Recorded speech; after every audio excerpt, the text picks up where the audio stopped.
Hello दोस्तों, welcome to get set Excel. मैं हूं विनय कुमार और आज हम इनडायरेक्ट का यूज़ करना सीखेंगे। जैसे पिछली क्लास में भी मैंने इनडायरेक्ट को समझाया था, लेकिन उसमें इनडायरेक्ट पे ज़्यादा देर वीडियो नहीं बना पाया था, तो इनडायरेक्ट पे थोड़ा बहुत इंट्रो दिया था। आज मैं इनडायरेक्ट पे ये जो और फार्मूले रह गए थे, यानी कि ये 4 फार्मूले, इनको भी वर्क करते हुए दिखाऊँगा। जैसे मैंने पिछली वीडियो में सिर्फ मैंने बताया था कि जैसे कि ये मंथ वाइज है, मंथ में क्वांटिटी है, जैसे अगर इसको लेना है तो कैसे करेंगे इनडायरेक्ट के यूज़ के साथ, और साथ ही साथ वी लुकअप में मैंने लगाते हुए दिखाया था। तो आज मैं और ये फॉर्मूले लगा के दिखाऊंगा वी लुकअप में।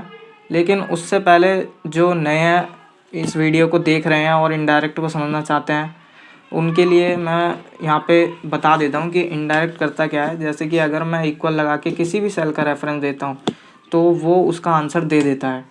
इसी तरीके से अगर मैं इसको यूज़ करना चाहूँ, मतलब कि जैसे इक्वल के साथ मैंने सेल का रेफरेंस दिया, इसमें कोई फॉर्मूला नहीं लगा, लेकिन यही सेम काम इनडायरेक्ट करता है।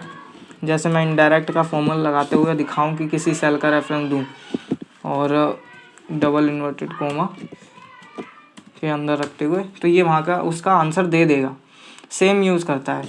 लेकिन जैसे कि अगर मैं मान लीजिए कि अगर मैं किसी और शीट का सेल का रेफरेंस देना चाहूँ, तो उसके यूज़ के लिए भी इनडायरेक्ट का हम यूज़ कर सकते हैं। जैसे इनडायरेक्ट में मैंने बोला कि मार्च की जो शीट है, ये जो मार्च है, कहाँ है ये मार्च, ठीक है, ये मार्च में जो लिखा हुआ है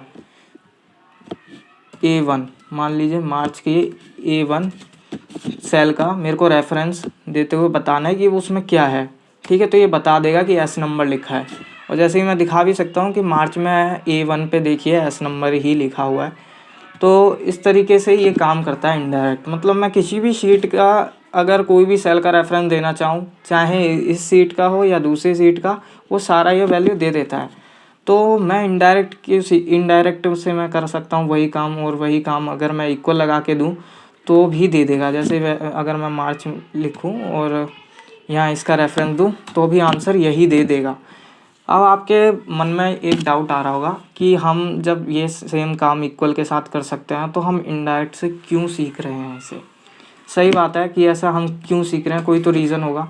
हाँ, तो इसके पीछे रीज़न ये है कि मान लीजिए अगर मैं यहाँ पे वी लुकअप का फॉर्मूला लगा रहा हूँ या कोई सा भी फॉर्मूला लगा रहा हूँ, और उसमें मैं एक रेफरेंस देते हुए अगर कुछ देता हूँ, मान लीजिए मैंने ये रेफरेंस दिया, मैं ये रेफरेंस देते हुए कोई वैल्यू को लेना चाहता हूँ।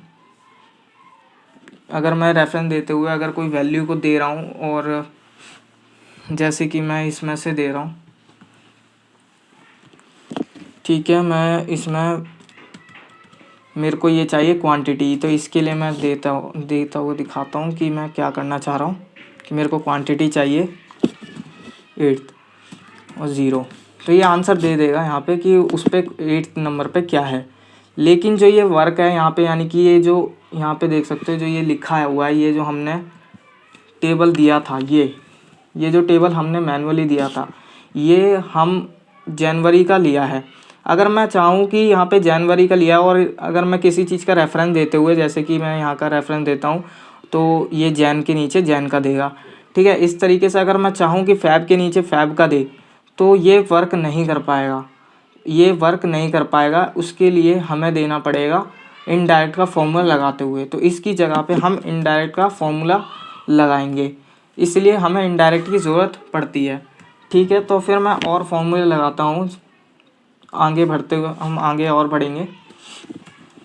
ये हमने पिछली क्लास में भी कवर कर लिया था, और आज थोड़ा आगे का बात करेंगे। यानी कि इसमें इस वक्त मैं बताने वाला हूँ, मतलब जो आगे बता रहा हूँ इस वीडियो में, मैं ये बताऊँगा कि क्वांटिटी और रेट, यानी कि मेरा टोटल सेल कितनी हुई है, इसके बारे में बात करेंगे। यहाँ लिखा है कि कितनी क्वांटिटी सेल हुई है।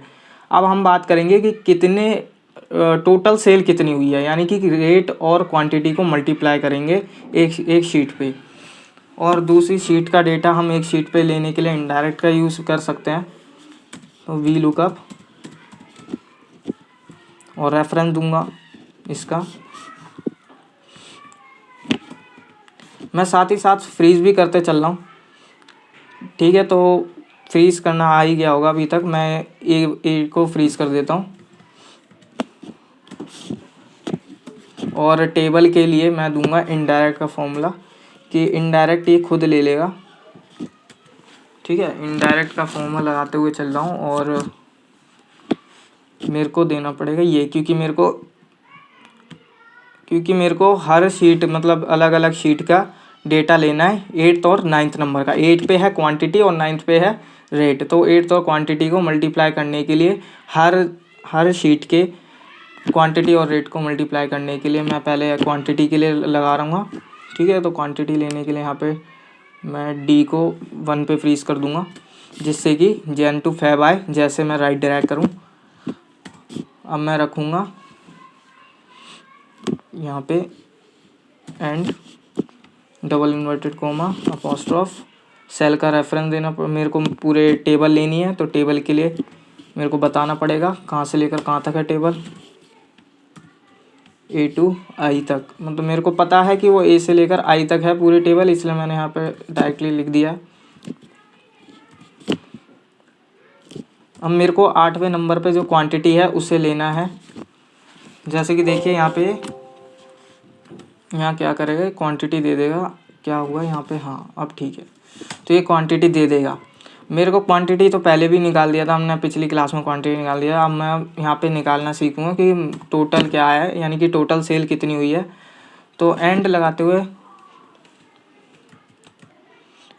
हुए इसी सेम चीज़ को कॉपी कर लूँगा, क्योंकि वही बात है, ये कॉपी एंड पेस्ट सेम वही काम कर रहा है मेरे को। लेकिन 9th नंबर पे, यानी कि 9 नंबर पे रेट है, जो कि दोनों को मल्टीप्लाई करके आंसर दे देगा।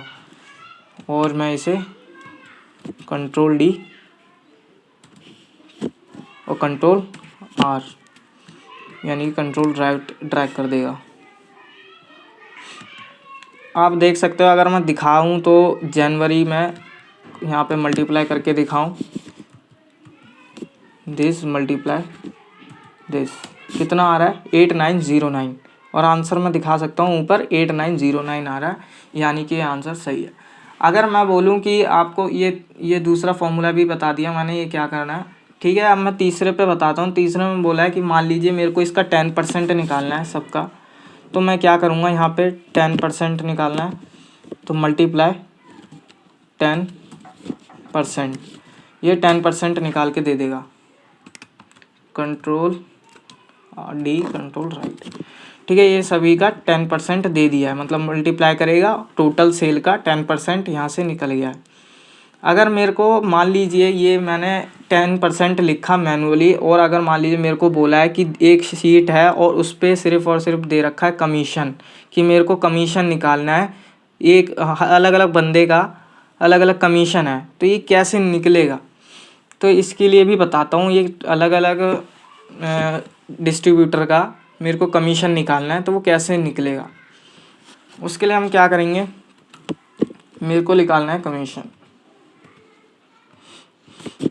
तो यहाँ पे अब हम बताएंगे कि मल्टीप्लाई करेंगे वीलुकअप, और मेरे को वीलुकअप देते हुए यहाँ पे हर इंसान को, मतलब हर डिस्ट्रीब्यूटर का लेना है ना, तो हर डिस्ट्रीब्यूटर पे यहाँ पे क्लिक करूँगा और बी को फ्रीज करते हुए टेबल देना है। टेबल के लिए मेरे को ये वाली टेबल चाहिए, ये वाली टेबल। ठीक है, तो मैं इसको फ्रीज कर दूँगा, और मेरे को ये कमीशन चाहिए दूसरे नंबर पे, दूसरे नंबर वाली ये कमीशन लेनी है, तो 2 डाल दूँगा। देख सकते हैं यहाँ पे लिख के आ रहा है ये 2। ठीक है, और यहाँ पॉइंट और 0 एग्जैक्ट मैच के लिए। ठीक है, अब देखते हैं आंसर पे, यहाँ पे मैं एंटर कर दूँगा और आंसर दे देगा। ठीक है, कंट्रोल डी कंट्रोल आर, देखिए ये चेंज हो गया, आंसर आ गया, यानी कि ऐसे ही हम कर लेंगे। और ये तो मान लीजिए कि एक ही शीट पे मेरे को, मतलब एक ही टेबल में मेरे को दिया हुआ था, यानी कि स्लैब में मेरे को 1% दिया था, 2% दिया था। यहाँ देख सकते हो, यहाँ पे 1%, 3% ये सब दिया होता है एक ही शीट, मतलब एक कॉलम में दिया हुआ था। तो हमने क्या किया, सिंपली मल्टीप्लाई के लिए यहाँ पे 2 लिख दिया था, यहाँ पे हमने 2 लिख दिया था। अगर मान लीजिए कि ये हमें दिया है इस तरीके से, यानी कि जैन का अलग है और फैब का अलग है, मतलब हर डिस्ट्रीब्यूटर का हर मंथ वाइज उसका कमीशन अलग अलग है। तो ये बड़ा कॉम्प्लिकेटेड लग रहा है देखने में, लेकिन अगर आपने इतना समझ लिया है तो मैं मानूंगा कि आपको हो जाएगा, मतलब ये भी बड़ा इजी है उस हिसाब से देखा जाए तो। ठीक है, तो हम यहाँ पे क्या करेंगे, हम यहाँ पे वी लुकअप का ही यूज़ करेंगे। यहाँ तक जहाँ तक पहले रखा था वो पूरा कंप्लीट करेंगे और वी लुकअप लेंगे और यहाँ पे इसका रेफरेंस देंगे, सेम वही बी को फ्रीज करेंगे। आगे हम टेबल लेंगे, टेबल पूरी लेंगे, ये वाली लेंगे टेबल, ये वाली टेबल ले लेंगे फुल। और हम इस बार हमें 2 नहीं देना, क्योंकि मेरे को जैन वाइज फैब वाइज मतलब मंथ वाइज अलग अलग चाहिए। तो उसके लिए हम क्या करेंगे, यहाँ पे फॉर्मूला है यहाँ पे, ठीक है पूरा टेबल दे दिया है। सॉरी ये टेबल लिया नहीं है क्या, हाँ फ्रीज़ कर देते हैं इसको, पहले फ्रीज़ कर दिया। अब मेरे को जैन के चाहिए, फैब का कमीशन चाहिए, उसके लिए मैं कॉलम का यूज़ करूँगा। यहाँ पे मैं कॉलम का यूज़ करूँगा, जिससे कि ये जैसे जैसे आगे बढ़ेगा, यानी कि अलग अलग में आगे जाता जाएगा, राइट वर्ड जाएगा, तो कॉलम का अलग अलग होती जाएंगी। ठीक है, तो कॉलम यहाँ पे ले लेंगे, कॉलम्स का फॉर्मूला लगाएंगे, कॉलम्स। और मैं यहाँ पे कॉलम्स में आप दे सकते हो कुछ भी दे दिए, जैसे यहाँ पे दे देता हूँ मैं कॉलम्स में, कॉलम्स। ठीक है, तो मैं यहाँ पे फ्रीज़ कर दूंगा, एक को फ्रीज़ रखूँगा, फुल फ्रीज़ कर दूंगा एक को, और एक मैं सिर्फ यहाँ पे 7 को फ्रीज़ कर दूंगा। यहाँ पे मैं 7 रखूँगा।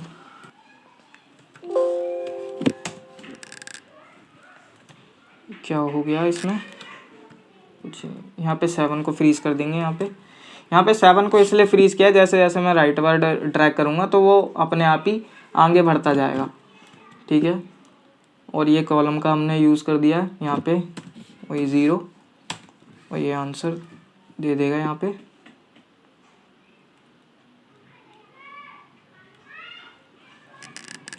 क्या हुआ इसमें, वी लुकअप में हमने सही लिखा था, ये रेफरेंस दिया था। ठीक है, रेफरेंस में सही दिया था। यहाँ पे कॉलम्स है,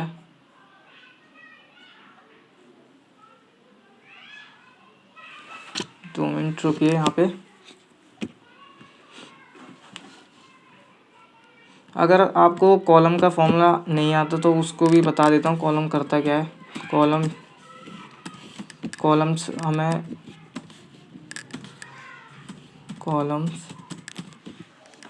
अगर कॉलम्स में हम मान लीजिए यहाँ पे ऐसे रेफरेंस देंगे, ठीक है, अगर इसको मैं टोटली फ्रीज कर दूँ,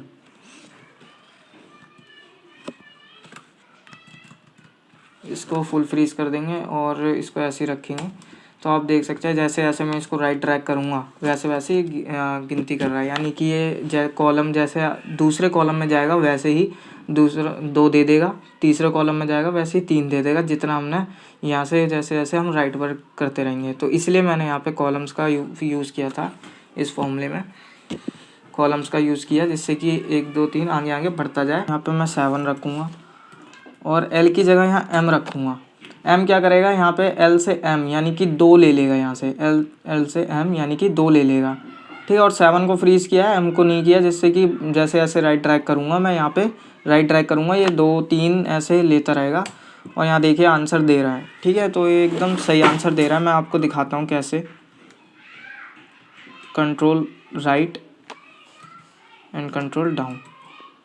ठीक है, तो यहाँ पे चेंज हो गया है और मैं आपको दिखाता हूँ कि ये सही आंसर दे रहा है या नहीं दे रहा। ठीक है, ये क्या है 4 4 5 आया है। ठीक है, अगर आप यहाँ पे मल्टीप्लाई करोगे 5% निकाला है ना यहाँ पे, तो आप मैं दिखा सकता हूँ जनवरी का 5%, यानी कि इसका 5% दिखाता हूँ मैं यहाँ, मल्टीप्लाई दिस एंड 5% निकाल के दिखाता हूँ आपको 5%। ठीक है, क्या है 4 4 5, यानी कि मैंने जो दिखाया वो सही था। ठीक है, यहाँ देख सकते हो आंसर, और ये फॉर्मूला भी एकदम सही वर्क करा। तो यहाँ पे मैं सोच रहा हूँ कि ये काफ़ी डिफ़िकल्ट था और शायद आपको भी समझ में आ गया होगा। डिफ़िकल्ट कुछ नहीं था इसमें, रियल बात ये थी कि आपको अगर ये यूज़ करना आ जाता है, फ्रीज़ यूज़ करना आ जाता है, तो फॉर्मूला बहुत ईजी होता है। ठीक है, thank you for watching this video and next time हम ऐसी गलतियाँ कम करेंगे थोड़ी, जिससे कि सही